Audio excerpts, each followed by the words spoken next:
Selamat pagi, selamat berjumpa kembali bersama dengan saya, Hubert Malung, dari PD Sang Penebus Sumbawa Besar. Pada hari ini, Jumat 29 April 2022, saya akan membawakan renungan yang diambil dari Injil Yohanes, bab 6 ayat 1 sampai dengan 15. Dan dalam judul renungan saya, yaitu Yesus peduli dengan kebutuhanku. Oleh karena itu, mari kita mengawali renungan kita pada hari ini dengan tanda salib. Dalam nama Bapa dan Putra dan Roh Kudus. Amin. Inilah Injil Tuhan kita Yesus Kristus menurut Yohanes. Dimuliakanlah Tuhan. Yesus memberi makan 5.000 orang. Sesudah itu Yesus berangkat ke seberang danau Galilea, yaitu danau Tiberias. Orang banyak berbondong-bondong mengikuti dia, karena mereka melihat mukjizat-mukjizat penyembuhan yang diadakannya terhadap orang-orang sakit. Dan Yesus naik ke atas gunung dan duduk di situ dengan murid-muridnya. Dan Paskah hari raya orang Yahudi sudah dekat. Ketika Yesus memandang sekelilingnya dan melihat bahwa orang banyak berbondong-bondong datang kepadanya, berkatalah ia kepada Filipus, "Di manakah kita akan membeli roti supaya mereka ini dapat makan?" Hal itu dikatakannya untuk mencobai dia, sebab ia sendiri tahu apa yang hendak dilakukannya.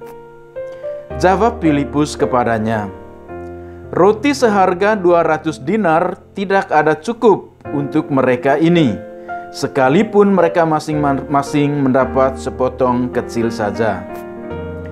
Seorang dari murid-muridnya, yaitu Andreas, saudara Simon Petrus, berkata kepadanya, "Di sini ada seorang anak yang mempunyai 5 roti jelai dan 2 ikan. Tetapi apakah artinya itu untuk orang sebanyak ini?" Kata Yesus, "Suruhlah orang-orang itu duduk. Adapun di tempat itu banyak rumput, maka duduklah orang-orang itu, kira-kira 5.000 laki-laki banyaknya." Lalu Yesus mengambil roti itu, mengucap syukur dan membagi-bagikannya kepada mereka yang duduk di situ. Demikian juga dibuatnya dengan ikan itu, sebanyak yang mereka kehendaki. Dan setelah mereka kenyang, ia berkata kepada murid-muridnya, "Kumpulkanlah potongan-potongan yang lebih, supaya tidak ada yang terbuang." Maka mereka pun mengumpulkannya dan mengisi 12 bakul penuh dengan potongan-potongan dari kelima roti jelai yang lebih setelah orang makan. Ketika orang-orang itu melihat mukjizat yang telah diadakannya, mereka berkata, "Dia ini adalah benar-benar nabi yang akan datang ke dalam dunia."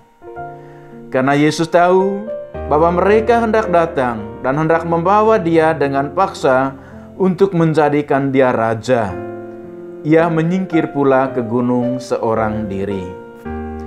Demikianlah sabda Tuhan. Terpujilah Kristus. Sahabat-sahabat Yesus yang terkasih,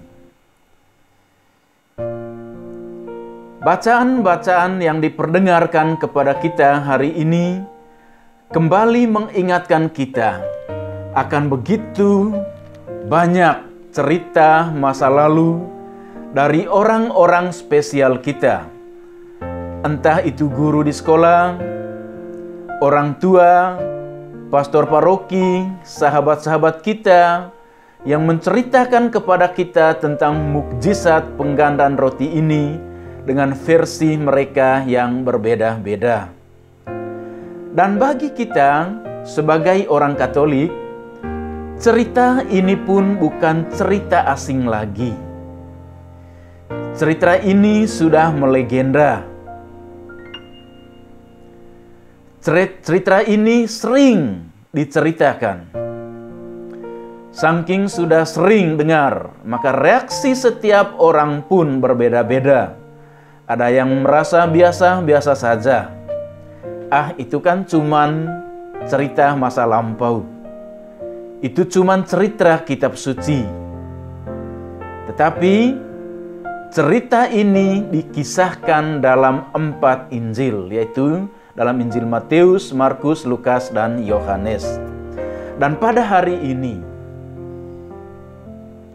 Yohanes kembali menceritakan tentang mukjizat penggandaan roti yang barusan kita dengar. Dalam ringkasan ceritanya, bahwasanya para murid Yesus menyadari bahwa hari mulai petang. Tetapi orang-orang yang mengikuti Yesus tidak beranjak dari tempatnya dan mendengarkan pengajarannya. Mereka pun mulai khawatir orang-orang ini mau dikasih makan apa. Karena tidak ada persiapan sama sekali.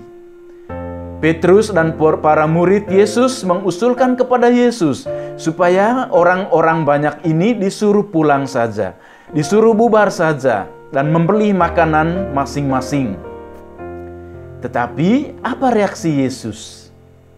Justru Yesus menyuruh para muridnya untuk menyiapkan makanan bagi mereka. Di situ Yesus mulai mengetuk perhatian Filipus dan berkata, "Di mana kita dapat membeli roti supaya orang-orang banyak ini dapat makan?" Nah, saudara yang terkasih, tentu saja tidak mudah bagi Filipus untuk menerima tugas yang berat ini. Filipus mulai menghitung uangnya. Uang yang ada di kantong Filipus cuma 200 dinar. Tidak akan cukup untuk memberi makan 5.000 orang. Dan Filipus katakan bahwa uang 200 dinar ini hanya bisa memberi makan 1.000 orang, bukan 5.000 orang. Dan akhirnya Filipus angkat tangan dan tidak sanggup untuk tugas ini. Yesus tahu bahwa Filipus adalah bukan orang sembarang, saudara. Dia adalah seorang pengusaha ketika dia dipanggil oleh Yesus sebagai muridnya. Dia orang terpandang di kotanya zaman itu. Yesus di sini ingin mencobai ketulusan hati dari Filipus. Saudara yang terkasih, memang ketika Filipus menolak apa yang disampaikan oleh Yesus kepadanya, Yesus menyadari juga bahwa ini tidak terlepas dari keterbatasan Filipus sebagai manusia. Dalam jangka waktu yang begitu singkat, menyuruh Filipus untuk menyiapkan makanan bagi 5.000 orang. Tidak salah juga kalau Filipus menolak hal ini. Saudara yang terkasih, sahabat geni yang terkasih, terlepas dari semua reaksi Filipus dan para rasul yang lain di dalam menanggapi perintah Yesus dengan keterbatasan mereka sebagai manusia yang fana, Yesus sungguh menyadari dan memahami. Sama sekali dia sangat memahami, dia sangat mengerti. Tetapi Yesus tetap tampil pada waktu itu sebagai Allah yang menyelamatkan yang diprakarsai oleh seorang anak kecil yang polos dengan membawa 5 potong roti dan 2 ekor ikan. Lalu Yesus mengucap syukur lalu membagi-bagikannya kepada mereka yang duduk di situ.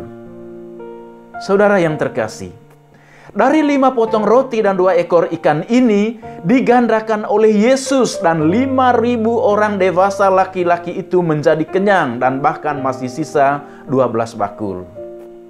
Inilah mukjizat penggandaan roti. Nah, dari peristiwa ini kita melihat bahwa Yesus sungguh peduli. Dia sungguh bertanggung jawab dengan hidup manusia. Dia tidak berkompromi dengan kebutuhan manusia yang sangat urgent. Berkat-berkatnya selalu mengalir dalam seluruh kehidupan kita. Saudara yang terkasih, tetapi terkadang kita sering bertindak sebagai Filipus dan murid lainnya, yang terkadang sering kompromi ketika mendengar suara Tuhan, dan bahkan menutup mata kita, menutup hati kita, menutup pikiran kita, untuk melihat setiap berkat yang kita terima setiap hari di dalam seluruh kehidupan kita. Saudara yang terkasih,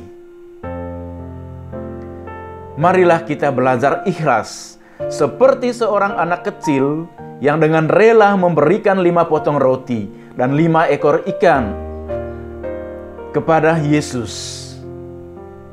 Dan biarkan Yesus yang akan menggandakannya melalui berkat-berkat yang kita terima setiap hari.